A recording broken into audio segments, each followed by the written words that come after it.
कमल जी, एक चीज़ मेरे मन में आ रही थी। बहुत बार ऐसा सिचुएशन हम सभी के सामने आती है। हम लोग जानते हैं कि दिस इज़ नॉट राइट, ये सही नहीं है, लेकिन रिलेशनशिप्स को बरकरार रखने के लिए उनमें कहीं ना कहीं दरार ना आ जाए, उस चीज़ को भी हमें करना पड़ता है जो हम नहीं चाहते, जो हम जानते हैं कि ये सही नहीं है। ऐसी सिचुएशंस के अंदर क्या करना चाहिए? देखिए, अब कौन बताता है कि ये सही नहीं है? आपका मन बता रहा है कि ये सही नहीं है, या आपको ये नज़र आ रहा है कि ये सही या गलत? अब दूर से मन देखता है, मन चाहता है कि मेरे फ़ेवर में ही सब कुछ हो जाए, मेरे ही पक्ष में सारे के सारे डिसीजंस हों।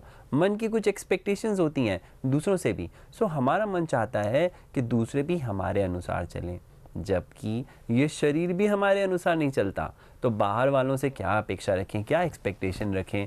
हाँ, एक चीज़ का जो राइट है, एक चीज़ का जो चुनाव है, वो आपके हाथ में है। तो अध्यात्म आपको बताता है कि आपके पास चॉइस थी कि आप अपना सही करें। तो रिश्तों में आप लोगों को दूर नहीं कर सकते। हाँ, थोड़ी देर के लिए अपने इमोशंस को साइड रखते हुए, सिर्फ थोड़ी देर के लिए देखेंगे कि सामने वाले की सिचुएशन क्या है, और फिर आप अपनी बात भी सामने वाले के सामने रखेंगे।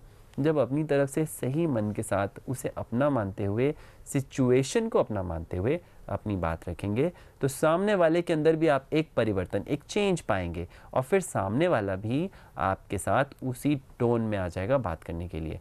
कितना मर्जी वो रेजिस्ट करे, कितना मर्जी वो विद्रोह करे, पर उसे भी आपकी टोन में बात करनी ही होगी। वो भी बाध्य हो जाएगा, उसे भी आपके पक्ष में कुछ कहना होगा, कुछ तो आपके पक्ष में उसे भी देखना होगा। चाहे वो आपके मन को उतना प्रीतिकर ना लगे, उतना फेवरेबल आपको ना लगे। आपका माइंड कहेगा देखो मैंने इतना किया और फिर भी ये इतना सही कर रहा है, पर वो जो चेंज होगा वो आपको बताएगा कि अंतरात्मा से जुड़ते हुए आपने देखा कि परम आत्मा ने भी अपना काम किया। वो बदलाव उस समय के लिए उतना ही सही है। हो सकता है लार्जर पर्सपेक्टिव में उतना बदलाव ज़रूरी हो, पर आपके लिए उस समय की सिचुएशन बिल्कुल परफेक्ट होगी। तो सारी सिचुएशन को पहले परफेक्ट देखना होगा, जिसके लिए अगेन आपको इनर सेल्फ के साथ जुड़ना होगा। लार्जर पर्सपेक्टिव में उस लार्जर सेल्फ को, उस परम को, उस दिव्य को, उस भगवान को देखना होगा कि वो बाहर क्या चला रहा है। जो चला रहा है वो बिल्कुल सही चला रहा है।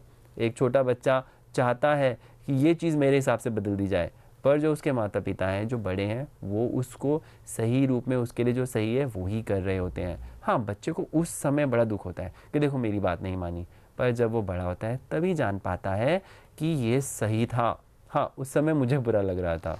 छोटा सा एग्जाम्पल, एक छोटे बच्चे को कहेंगे कि ब्रश करो, उसे बड़ा बुरा लगेगा। रोज़ मुझे सुबह और रात को तंग करते हैं ब्रश करने को।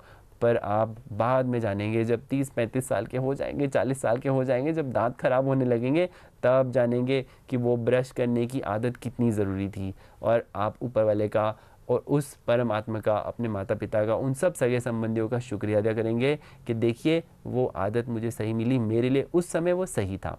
इसी चीज़ को अपने रिश्तों में, आज अपने जीवन में अगर आप देखेंगे तो जानेंगे जो भी घटित हो रहा है, whatever is happening is correct for you. पर इसको देखने के लिए वो अंदर के साथ जुड़ाव होना बहुत ज़रूरी है।